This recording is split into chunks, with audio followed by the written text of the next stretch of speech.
kailangan ko pa siyang hawakan ng kanang kamay ko para itaas ko ng ganyan. Pero ngayon po na itataas ko na, pwede nang mag-isa on his own. Wala nang assist ng kanang kamay ko. Hindi ko na siya ginaganoon. Talagang sarili na po niya. Hanggang hindi ko nga po siya maitaas ng lagpas sa ulo ko eh.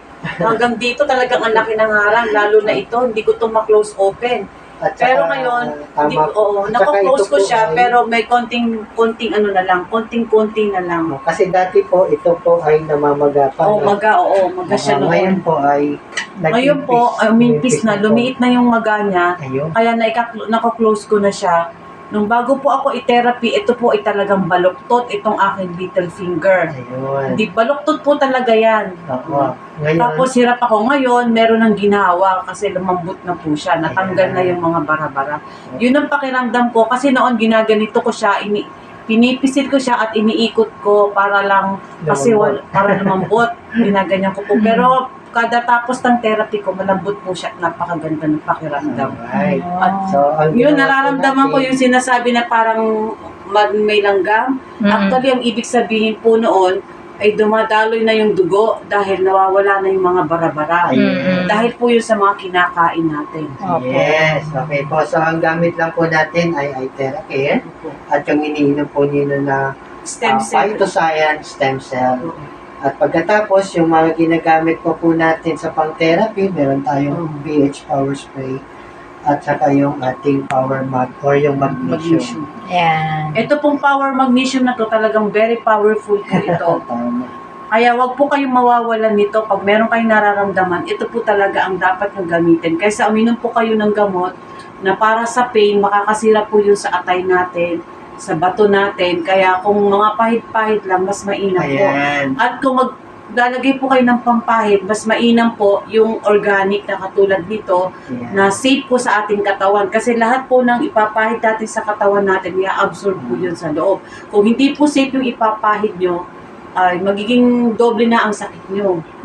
So, ngayon po, nakapansin nyo po na dati hindi nyo pa kayang bumiyahin ng mag-isa. Opo, Ngayon totoo ay po yun. Nakakapagbiyahe na na po ako mag-isa. Nagpunta po ako ng SM Aura kahapon. Nag-commute lang po ako, hindi ako nagpag-grab cab. Okay. Napakamahal po. So, this is our third time. Third time po. Third time po Third kayo. time pa lang po.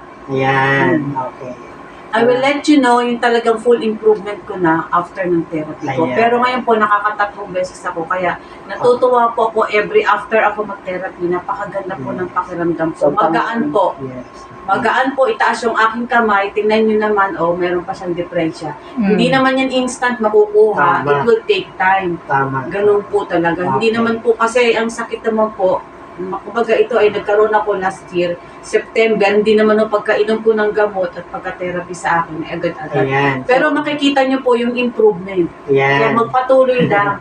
Patuloy tayo ng therapy, patuloy tayo ng iniinom kasabay nito para may synergistic effect. Yes. So, bali, ate, nakuha niyo po yung sakit ninyo nung nagka-COVID kayo, Oo. ano? Kaya kayo na-stroke. Oo. Nagkaroon po ako ng COVID last year. Ang side effect ko po ay mild stroke. Ang COVID ko, severe COVID. Okay. Pero ito, nakakalakad na po ako at malaking tulong po sa akin itong may therapy na with iTheracare. Ayan. Kailangan po natin yan. Kasi matagal na po ako nagpapa-therapy, pero wala po ako nakikitang improvement. Pero ito, yung dahil sa merong device na ginagamit, talagang napakaganda po. Okay. Salamat po. Thank you po. Maraming salamat po. Thank you. Sana po, hindi po ako artista, pero ini-endorse ko itong lahat ng binibigay sa akin Okay. para ho makatulong sa inyo. Ayan. Para sa ating lahat. Kung meron po kayong pwedeng sabihan niyo po, spread natin yung good news na merong ganito na ipinagkaloob sa atin ng Diyos ni Jehovah para po magamit natin lahat at makapagpatuloy po tayo sa mga layunin natin sa buhay na. Yeah. Maraming salamat Thank you po po. sa pakikinig nyo. Ayan. Thank you. Nice talaga Yes. ate. So,